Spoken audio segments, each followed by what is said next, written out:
Après 9 matchs disputés à l'extérieur, le Hoogli retrouvait enfin son temple. Nouvelle glace, nouvelle sono et nouvelle toiture. Les Lyonnais en noir et rouge à l'écran ont vite repris leur marque en inscrivant le premier but de la soirée après 6 minutes de jeu.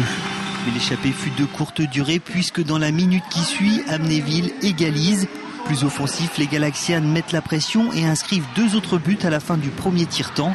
Coup de sifflet final, les Vendéens regagnent les vestiaires sur le score de 1-3. On a vu un peu de jeu, on avait des actions qu'ils n'ont pas trop concrétisées, peut-être en deuxième tiers-temps. Mais bon, pour nous, c'est manque de points. En domination d'Amnéville, il n'y a pas photo. Par contre, ça serait bien d'aller chercher le POC dans les coins, les gars. Faudrait y aller. Pour l'instant, La Roche-sur-Yon se fait légèrement dominer. Même on a vu un passage à 3 contre 5 où ils avaient du mal alors qu'ils étaient vraiment en supériorité numérique. J'ai envie de dire quand même qu'on se régale quand même d'être présent ici dans cette nouvelle patinoire. C'est un peu laborieux, on perd 3-1 et c'est comme ça. Mais bon, ça fait plaisir de retrouver la glace, de retrouver la patinoire et d'être à la maison. On verra ce que ça donne dans les deux prochains tiers-temps.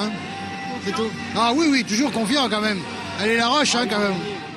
De retour des vestiaires pour le deuxième tiers-temps, le Hoogli subit la même pression qu'avant la pause et se voit inscrire 2 nouveaux buts après 26 minutes de match, portant le score à 1-5. Piqués au vif, les Aigles se ressaisissent. Au Celta, puis ensuite Selin trouvent le chemin des filets adverses et réduisent l'écart 3-5 à la 36e minute de jeu. Pourtant, les Galaxianes, plus adroits et plus rapides, grignotent encore 2 points avant la fin de la deuxième période de jeu. Durant le dernier tiers-temps, les visiteurs inscriront 2 autres buts. Score final 3-9.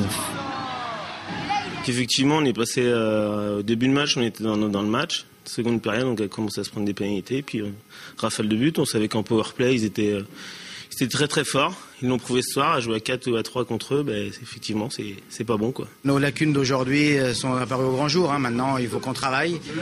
Qu'on travaille. Et d'ici 15 jours, 3 semaines, 1 mois, on aura retrouvé un peu nos systèmes de jeu afin de faire plaisir au public qui était nombreux ce soir. L'avenir est désormais entre leurs mains, mais tout ce qui est sûr, c'est que le public venu en nombre ce soir-là et les joueurs ont su apprécier ce tout nouveau complexe.